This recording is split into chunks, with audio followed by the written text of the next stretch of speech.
जे मी आहे, it is for Maharashtra. तुम्ही म्युझिक अल्बम्स बरेच बनवले, पण तुम्ही अजून कुठल्याही बॉलिवूड फिल्म मध्ये आम्ही तुम्हाला बघितलं नाही. तुमची इच्छा आहे का? तुम्हाला वाटतं मला ऍक्टिंग येते? मी माझ्या स्वतःच्या गाण्यांमध्ये इतकी इन्व्हॉल्ड असते की ती आपसुकी येते, म्हणून मी गाण्यांमध्ये फीचर करते. पण तसं जर मला आतनं राग असेल आणि समोर मला प्रेमाचा सीन करायचा असेल, मी जन्मात नाही करू शकणार. जे मी आत आहे ती मी बाहेर आहे. दुसरी गोष्ट, माझ्याकडे ऑफर्स आले होते. इनफॅक्ट अनुपम खेरजी पण घेऊन आले होते मूवीजचे ऑफर्स आणि 1-2 डिरेक्टर्स.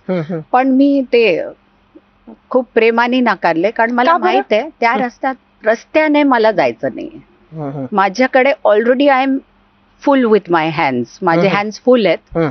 एकीकडे माझी बँक अजून आहे, एकीकडे घर सांभाळायचंच आहे, दुसरीकडे रियाज आणि माझे व्हिडिओज आहेत, आणि तिसरीकडे माझं सामाजिक कार्य आहे, ज्याच्यात मी वेगवेगळे प्रोजेक्ट लीड करतेय माझ्या एनजीओच्या थ्रू. तर मला त्याच्यात काहीही कमी येऊ नाही द्यायची आहे. ऑलरेडी वेळेची टंचाई आहे, खूप म्हणजे इलास्टिसिटी खूप वाढवावी लागतेय. तर त्यात ते एक वेगळंच प्रोफेशन आहे, मेहनतीचं प्रोफेशन आहे, पण जो त्याच्यात फिट असेल तो त्यात पुढे जावा.